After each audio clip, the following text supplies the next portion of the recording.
안녕하세요. 크립토노마드입니다.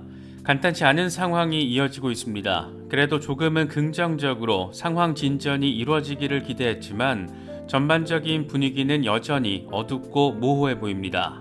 뉴욕 증시가 중국의 코로나 규제 강화 가능성에 대한 불안감으로 하락 마감한 가운데 비트코인 역시 어려운 흐름을 보여주고 있습니다. 기술적인 분석으로 봐도 기대감은 이미 깨진 상태이고 암호화폐 산업 내부 이슈적인 상황을 봐도 어려운 분위기들이 포착되고 있습니다. 비트코인은 급기야 새로운 연저점을 경신했습니다. 먼저 블룸버그는 아예 대놓고 제네시스 트레이딩이 자금 조달에 실패하면 파산 선언을 할 가능성이 있다라고 보도했습니다.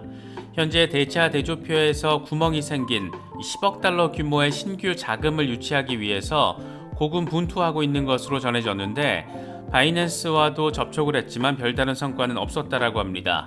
아직까지는 별다른 반전 소식은 없어 보이지만 그래도 하나 긍정적인 것은 이 자금 조달 목표액을 10억 달러에서 5억 달러로 하향 조정했다라는 소식도 함께 더해졌습니다. 일단 우리의 걱정거리들을 좀 뽑아보자면 먼저 제네시스의 모회사이자 이 산업의 핵심적인 플레이어인 디지털 커런시 그룹까지 함께 파산의 길을 걷게 될 가능성, 또 하나는 그레이스케일의 GBTC가 청산될 가능성, 그렇게 시장에 대거 물량이 풀리면서 또 한 번 시장을 흔들 가능성, 이런 정도들을 가능성으로 꼽을 수 있는 상황입니다. 그래도 부정적인 상황 속에서 조금은 긍정적인 소식도 더해지고 있는 만큼 하나씩 지금의 상황과 전망들 짚어보도록 하겠습니다. 암호화폐 시장은 참 혼란스러운 모습 단기적으로 보이고 있지만 비전적으로 바라봤을 때 의미 있는 소식들도 이어지고 있습니다. JP모건은 암호화폐 지갑 JP모건 월렛을 상표 출원했고 시티그룹은 디센트럴랜드에 디지털 웰스 센터를 구축했습니다.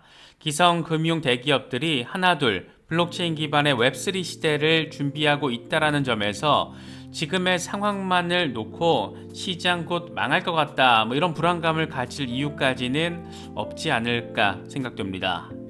많은 소식들이 전해지고 있습니다. 적지 않은 소식들이 부정적인 감정들을 반영하고 있다는 점 참고하시면서 이런 강력한 악재성 분위기가 최고조에 이를 때 역사적으로는 바닥 언저리에 자리했던 경우가 적지 않았다는 점도 살펴보실 수 있으면 좋겠습니다.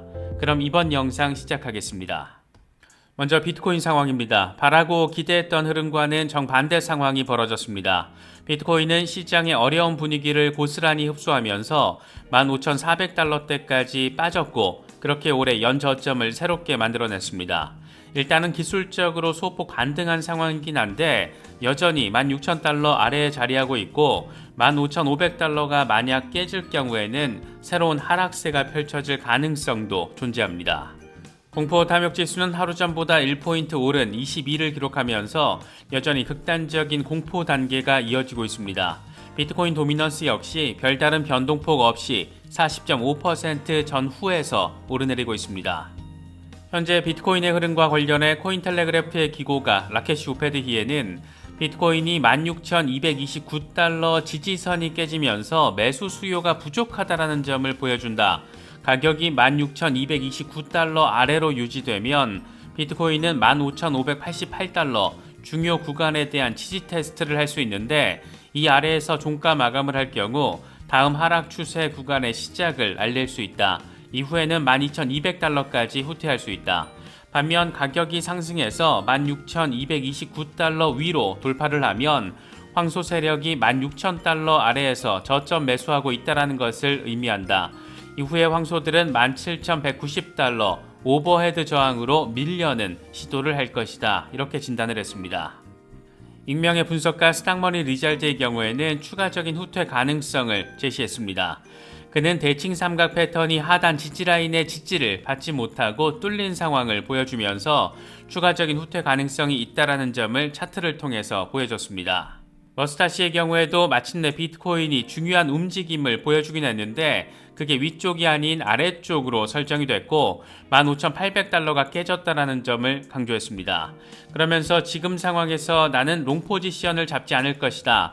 지금은 4시간 차트 기준으로 채널 중반에서 리테스트를 진행하고 있다라고 설명하면서 롱 포지션을 설정할 가능성, 그럴 만한 구간으로는 15,150달러에서 15,250달러 사이를 제시했습니다. 선물 거래하시는 분들은 참고하시면 될 것 같습니다. 지금 이렇게 비트코인의 흐름을 무너뜨린 건 단연 암호화폐 시장 전반에 만연해 있는 부정적인 감정들 때문이라고 할 수 있습니다. 먼저 디지털 커런시 그룹의 자회사이자 업계 최대 규모의 암호화폐 대출 기업 제네시스의 파산 가능성입니다. 이미 지난주 FTX 파산 이후에 입출금을 중단한 상황인데, 이와 관련해서 블룸버그는 제네시스가 신규 자금 조달에 실패할 경우에 파산을 선언할 가능성이 있다라고 보도했습니다.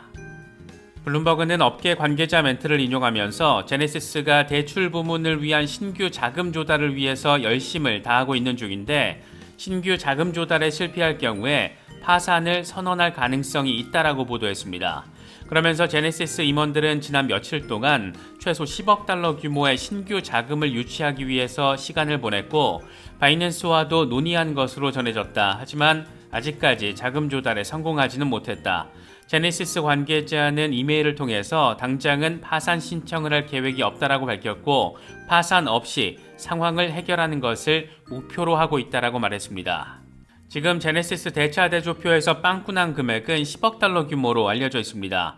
그런데 일각에서는 제네시스가 모기업인 디지털 커런시 그룹에 11억 달러 이상의 돈을 빌려줬고, 그러니까 디지털 커런시 그룹이 제네시스에 11억 달러 넘는 빚이 있다라는 의혹이 제기된 상태인데, 업계의 상징적인 핵심 플레이어인 디지털 커런시 그룹이 11억 달러 수준의 유동성 이슈로 인해서 계열사와 함께 연쇄 파산을 한다, 이런 점은 여전히 퀘스천 마크로 남아있는 모습입니다. 상황이 어떻게 진행될지는 좀 더 지켜봐야겠지만 희망적이지 않은 분위기가 감지되고 있다는 점은 어느 정도 느낄 수 있는 그런 상황입니다. 만약 제네시스가 파산하는 최악의 상황이 벌어졌을 때 업계 최대 규모의 암호화폐 자산 운용사 그레이스케일은 어떤 영향을 받게 될 것인가? 이와 관련해서 코인데스크는 월가 투자은행 번스타인의 보고서를 인용하면서 디지털 커런시 그룹의 자회사 제네시스 트레이딩이 파산을 신청하더라도 디지털 커런시 그룹 산하 암호화폐 헤지펀드 그레이스케일의 GBTC에 직접적인 영향은 없을 거라고 진단했습니다. 보고서는 그러면서 시장에서는 제네시스가 유동성을 추가하지 못하면 결국 같은 모기업을 둔 그레이스케일이 보유한 비트코인을 매도할 수 있다라는 우려가 번지고 있다. 하지만 GBTC의 신탁 구조상 펀드와 연동된 비트코인 자산은 모기업의 실패와는 별도로 격리돼 운용이 된다. 제네시스가 최악의 경우에 유동성 조달에 실패하고 파산에까지 이르더라도 채권자들은 GBTC 연동자산에 대한 청구권을 주장할 수 없다라고 설명했습니다. 블룸버그 인텔리전스 애널리스트 제임스 세이파트의 경우에도 FTX 붕괴 등으로 인한 암호화폐 시장의 변동성만으로 GBTC 청산은 일어나지 않을 거라고 진단했습니다. 그러면서 청산은 비트코인이 아닌 현금으로 분배돼야 하며 지금 청산해봤자 45% 할인된 가격에 매도해야 하기 때문이다. 그레이스케일이 지급 불능 또는 파산하거나 신탁 지분의 50%가 새로운 스폰서에게 이전되지 않는 한 청산은 일어나지 않을 거라고 설명했습니다. 이어서 제네시스가 파산을 해도 그레이스케일이 어떤 영향을 받을 것인지는 아직 불분명하다라고 덧붙였습니다. 모닝스타의 전략 연구 책임자인 브라이언 아르무어는 그레이스케일이 2021년 초부터 운용 보수로만 9억 달러를 벌어들였기 때문에 GBTC를 청산하지는 않을 것 같다라고 설명하기도 했습니다. 이렇게 여러 가지 우려가 쏠리고 있는 상황에서 제네시스가 자금 조달 목표액을 10억 달러에서 5억 달러로 낮췄다라는 소식도 더해졌습니다. 더블록 보도 내용인데, 제네시스가 긴급 자금 조달에 어려움을 겪고 있다. 디지털 커런시 그룹은 그레이스케일을 매각할 생각이 없고 현재 듀센의 파트너스와 협력을 하고 있다, 이렇게 밝혔습니다. 뭔가 돌파구를 찾기 위해서 디지털 커런시 그룹과 제네시스가 노력을 하고 있다는 점을 엿볼 수 있는 그런 부분입니다. 지금 제네시스 파산 가능성을 둘러싼 상황적 변수를 정리하면 이렇습니다. 제네시스는 5억에서 10억 달러 유동성 조달을 못할 경우에 파산할 가능성이 있다.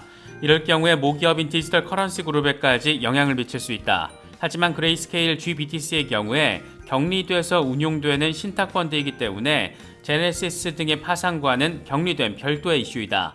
어떤 상황으로 인해서 GBTC를 청산할 수도 있겠지만 마이너스 프리미엄이 45%인 수준이라서 지금 청산하면 손해가 커서 청산 가능성이 낮다라는 분석도 있다. 하지만 만에 하나 GBTC가 청산 절차를 밟게 되고 63만 개 넘는 비트코인이 시장에 덤핑될 경우에 시장은 한 번 더 흔들릴 수 있다. 그런데 디지털 커런시 그룹은 그레이스케일을 매각할 생각이 일단 없다라고 밝혔다. 일단 지금 상황에서는 이 정도로 상황 정리가 가능할 것 같습니다.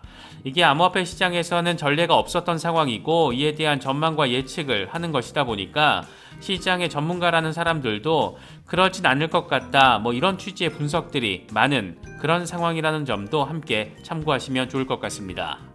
요즘 국내 투자자들의 경우에는 FTX 사태와 비슷한 상황이 국내 거래소에서 펼쳐지면 어떻게 되나 이런 우려하는 목소리 많을 수밖에 없는데 이걸 의식해서인지 빗썸 경제연구소가 FTX 유사 사태가 국내에서 발생할 가능성은 원천 봉쇄돼 있다라는 내용의 리포트를 발간했습니다. 요즘 참 말 많은 빗썸이 이런 얘기를 하니까 그닥 신뢰감이 높진 않지만 그래도 이런 주장의 근거가 법적인 부분이어서 체크해볼 만한 가치는 충분히 있어 보입니다. 먼저 제시된 것들은 이 특근법에 따라서 투자자 보호 조치가 엄격하게 이행 중이다. 은행을 통한 고객 예치금 구분 보관 의무가 있고 거래소 자체 가상자산 발행과 담보 활용이 불가능하다. 주기적인 재무제표 외부 감사와 실사 보고서 공시 등 3가지 투자자 보호 정책이 있다. 이런 걸로 인해서 국내에서는 FTX 사태와 같은 사건이 발생할 가능성은 원천 봉쇄되어 있다. 이런 내용입니다. 막연한 불안감 정도는 피할 수 있는 내용이 아닐까 생각됩니다. 지금 당장의 시장 상황은 상당히 어수선하지만 기성 레거시 금융 대기업들은 블록체인 기반의 웹3 시대를 준비하는 작업에도 한창 열을 올리고 있습니다. 먼저 시티그룹은 디센트럴랜드의 디지털 웰스 센터를 구축하기로 했다는 소식입니다. 이에 따라서 사용자는 대화형 컨텐츠에 참여할 수가 있고 센터를 방문해서 시티그룹의 프라이빗 뱅킹과 맞먹는 수준의 서비스를 경험할 수 있다고 합니다. 디센트럴랜드 메타버스 실사용자 되게 적다 이런 얘기도 요즘 많은데 지금 당장보다는 좀 더 가까운 미래를 생각해보면 뭔가 큰 변화의 조짐 느낄 수 있는 그런 부분입니다. 리플 수준의 국경 간 블록체인 기반 송금 시스템을 자체적으로 갖추고 있는 JP모건의 경우에는 이번에는 암호화폐 지갑에 대한 상표권을 출원했다라는 소식입니다. 미국 특허 상표청은 11월 15일에 JP모건 월렛의 상표 등록 신청을 승인했고 여기에는 암호화폐 이체화 교환, 암호화폐 결제 처리, 가상 예금 계좌와 금융 서비스가 포함되는 것으로 전해졌습니다. JP모건이 앞으로 도래할 새로운 세상을 어떤 관점을 가지고 준비하고 있는지를 상당히 명확하게 보여주는 부분인데 지금 당장은 시장이 흔들리지만 이건 역사적으로도 반복되어 왔고 지금 우리 앞에는 지금까지와는 사뭇 다른 형태의 금융 생태계가 아주 분명하게 기다리고 있다는 점 생각해 볼 수 있는 그런 상황이 아닐까 개인적으로는 생각됩니다. 과연 대체 언제쯤 강세장이 도래하는 것일까? 이와 관련해서 크라켄 CEO 제시 파월은 비트코인 반감기가 다음 강세장의 시작을 유도할 수 있다고 밝혔습니다. 그는 FTX 사태로 수많은 개인 투자자와 기관들이 수십억 달러 규모의 손실을 입었다. 이걸 회복하는 데 시간이 좀 걸릴 것으로 보인다. 훨씬 더 깊은 약세장의 겨울에 접어들었다. 다만 2024년 상반기로 예상되는 비트코인 반감기가 다음 강세장의 촉매제 역할을 할 수도 있다. 비트코인 반감기가 일정 시간이 흐른 뒤에 약세장을 벗어날 수 있는 큰 이벤트가 될 것이다. 이렇게 설명을 했습니다. 시간은 흐르고 사이클은 반복되고 우리는 내가 원하는 수익의 시간보다 시장의 시간을 좀 더 견뎌내야 한다. 이런 생각이 좀 강하게 드는 것 같습니다. 이번에 준비한 영상은 여기까지입니다. 영상이 도움이 되셨다면 좋아요와 구독 또 알림 설정 꼭 부탁드리겠습니다. 영상 제작에 아주 큰 도움 된다는 말씀 함께 드립니다.